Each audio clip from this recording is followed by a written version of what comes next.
প্রিয় দর্শক, বাংলাদেশের পতাকা নিয়ে কেন বিক্ষোভ করছেন পাকিস্তানিরা? পাকিস্তানের সাম্প্রতিক কিছু ভিডিও ছবি সামাজিক যোগাযোগ মাধ্যমে ছড়িয়ে পড়েছে। সেখানে পাকিস্তানে বাংলাদেশের পতাকার হাতে বিক্ষোভ করছে তারা। কোথাও কোথাও আনন্দ মিছিল, এমনকি বাংলা গানও গাইতে শোনা গেছে। স্থানীয় সংবাদ মাধ্যম বলছে, বাংলাদেশের ছাত্র জনতার গণঅভ্যুত্থান ঢেউ পাকিস্তানে বইতে শুরু করেছে। সেদেশের সরকারি বিরোধী বিক্ষোভ প্রণা জাগাচ্ছে বাংলাদেশের ছাত্রদের সাহস ও আত্মত্যাগ। ছাত্র জনতারা ভয়ে শেখ হাসিনা যেভাবে দেশ ছেড়ে পালিয়ে গেছেন, সেভাবে পাকিস্তান সরকার পালানোর স্বপ্ন দেখতে শুরু করেছেন আন্দোলনকারীরা। এই পরিস্থিতিতে বিজয় ও সাহসের প্রতীক হিসেবে বাংলাদেশের পতাকা হাতে বিক্ষোভে যোগ দিচ্ছেন অনেক পাকিস্তানি। অনেকে বাংলাদেশের ছাত্র শহীদদের প্রতি সম্মান জানাতে বাংলাদেশের পতাকা উড়াচ্ছেন। তারা বলেছেন, হাসিনা সরকারের দ্বারা বাংলাদেশের সাধারণ মানুষ যেমন নির্যাতিত হয়েছে, তেমন তাদের সরকারের হাতেও পাকিস্তানিরা নির্যাতিত হচ্ছেন। বর্তমানে পাকিস্তানে আন্দোলন ক্ষমতাবানদের দমন ও পীড়নের বিরুদ্ধেই নির্যাতন ও নিপীড়িত মানুষের প্রতিনিধি ঘোষণার এই নীতি বাংলাদেশের কোটা সংস্কার আন্দোলনেও দেখা গেছে।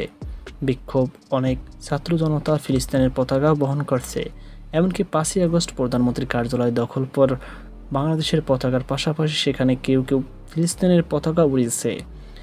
চাহিদা বাড়ায় পাকিস্তান ফুটপাত বিক্রেতারা বাংলাদেশের পতাকা রাখছেন, সেসবের বিক্রিও ভালো হচ্ছে।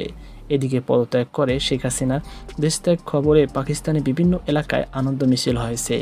ওই মিছিলেও বাংলাদেশের পতাকা হাতে অংশ নেন অনেক পাকিস্তানি। সেই সঙ্গে পথে ঘাটে মিষ্টি বিতরণ করেন সাধারণ মানুষ। একটি ভিডিওতে দেখা যায়, সড়কের বিভিন্ন পয়েন্টে মিষ্টি বিতরণ করছে কয়েকজন পাকিস্তানি। একটি গাড়ি থেকে যাত্রী কিসের মিষ্টি জিজ্ঞাসা করছেন, জবাব বিতরণকারী বলেন হাসিনা পালিয়েছে। এতে উভয়ই উচ্ছ্বাস প্রকাশ করেন এবং যাত্রী প্যাকেট থেকে মিষ্টি তুলে নেন।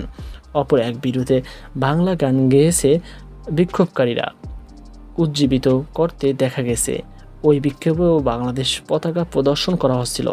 এছাড়া তুমি কে আমি কে বাংলাদেশ বাংলাদেশ স্লোগানও শোনা গেছে।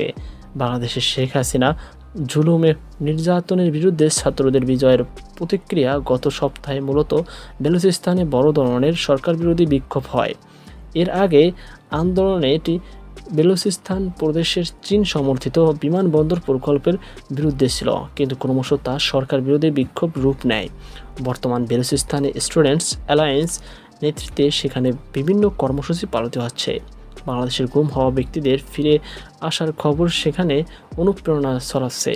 গত সোমবার 19 আগস্ট পাকিস্তানের কোয়েটায় গুম হওয়া বেলুচ নেতাদের সন্ধানের দাবিতে বিক্ষোভ করেন স্বজনরা। পৃথকভাবে সাবেক প্রধানমন্ত্রী ইমরান খানের সমর্থকরা নতুন করে মাঠে নেমেছেন। তারা ইমরান খানের মুক্তি এবং সরকার পতনের দাবিতে রাজপথে শক্তি দেখানোর পরিকল্পনা করেছেন। এই আন্দোলন পাকিস্তানের তেহরিক-ই-ইনসাফের পিটিআই ছাত্র সংগঠন সামনে থেকে নেতৃত্ব দিচ্ছে। দলের আন্দোলন প্রচারেও বাংলাদেশ প্রসঙ্গ টেনে আনা হচ্ছে। বলা হচ্ছে, বাংলাদেশের গণভবনের মতো পরিস্থিতি শীঘ্রই পাকিস্তানের হাতে যাচ্ছে।